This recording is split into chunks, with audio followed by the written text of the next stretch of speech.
12th of April, 1942, a child was born to Gcinamazwi and Nokubekisisa Zuma. The child would grow to defy the odds by rising up against profound poverty to a place of global prominence.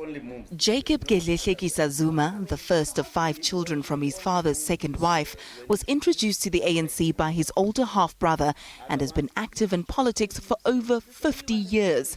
But today we turn our attention away from his roles as head of state and leader of the ANC, and we focus more on Jacob Zuma, the individual. And what better way to do that than to join him in one of his favorite pastimes, a game of chess. So, after all the formalities and niceties, I began by asking him a question I'd been itching to ask. I want to get something out of the way because I have it on good authority that you in fact watch Morning Live in the morning. I do. So which means your day must start very early. Take us through your morning routine. Well, my morning routine, I usually wake up early 6. And then you don't want to know, 6 is the time that was stuck in my head in prison. The bell rang at 6 and it got to my blood. At 6 I must wake up, even if I can sleep thereafter. So at 6 I'm up. I know exactly it's morning, it's morning live, just the time. I had to get that promo live on TV so we can get it out there. I look at it on a daily basis. But it's very interesting that your body clock was wired up to wake up at 6 o'clock. Absolutely. Even when you need to sleep in, there's a lot of work to be done. It's very, very tough. A lot of spare time on your hands. Not at all. But on the rare occasion that you do have a minute or two, you enjoy playing a game of chess. Of course, if I have the moment, I do so. I enjoy it. I have enjoyed it for a long time. I'm not a champ. I'm just a novice. I just love it. I think it is a wonderful game. Tell us about where that interest for chess started. Where and when did it start? This interest started mainly, I knew about it. I hadn't had time to play it. It started in Robben Island because I had more time. And that's why I learned it properly. That's when, if you are playing chess, you won't see how the day has moved. It was consumed here on an interesting thing, looking at new moves, reading, studying the mind of the opponent, anticipating what move they might take to counter yours and what would be your move, how to capture the king. Because that's a major thing, how to capture the king. You can capture the king without taking any piece, if you are clever. But at times, people play until there is very few. And at times, they don't call that checkmate. They call it stalemate. I like that you mentioned capturing the king. I think it's a good skill to acquire, learning how to play chess, especially for a president. A lot of calculating moves. A lot of calculating moves. Quite helpful even these days.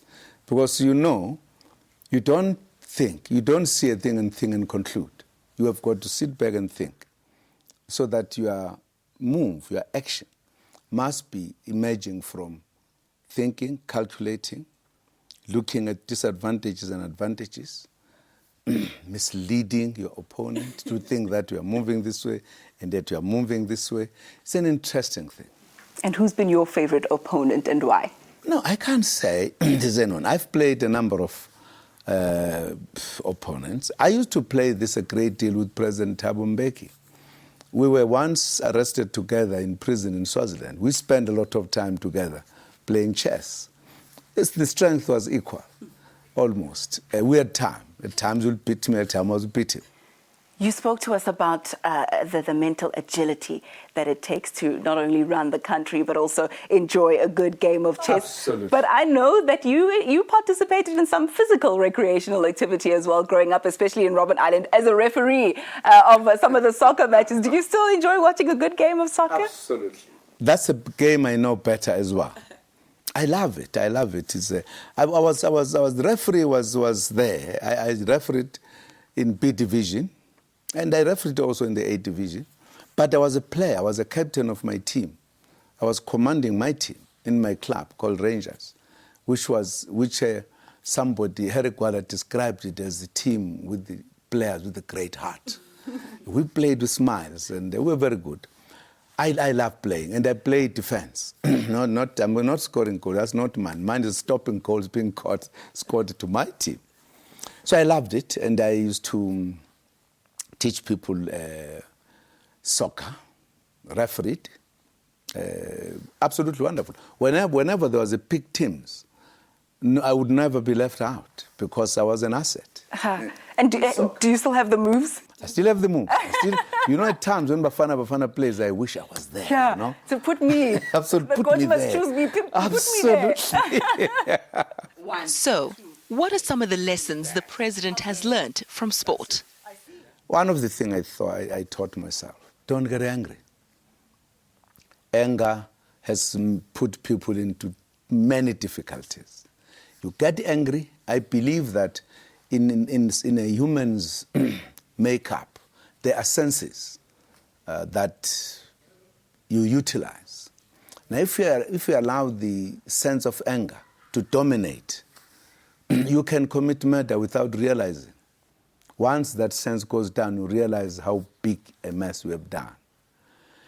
After all, people could make you very angry in order for you to commit a lot of mistakes. When I talk about one thing I knew better when I was a young man, stick fighting. If we are angry, you get so angry that you can't avoid the stick coming to you, don't see it. Because you are angry, something just...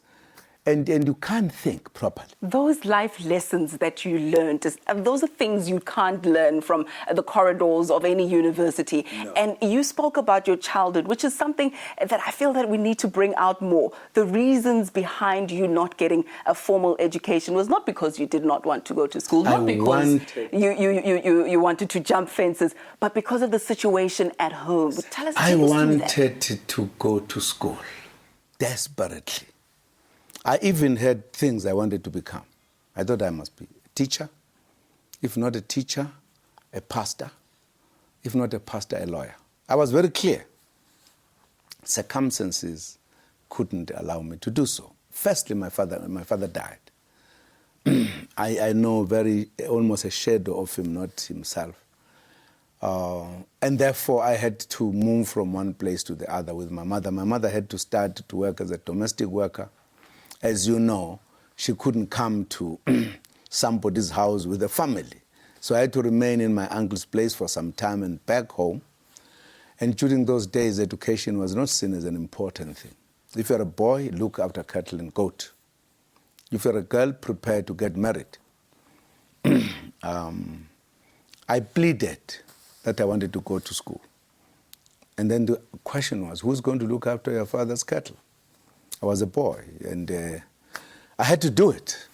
So I had to adopt that life to be a school in itself. But I took a resolution that I would educate myself, and that's what I did. You were driven, you were passionate, you were determined. Did you ever, in your wildest dream, think that you would one day be president? Never. I never thought of it. It never crossed my mind. The president has promised a tell-all book with more on his private life. You will read the book. Few years to come, you'll read. And we look forward to that book. Ayanda Ali Payne, Mahlamba Ndlovu, Pretoria.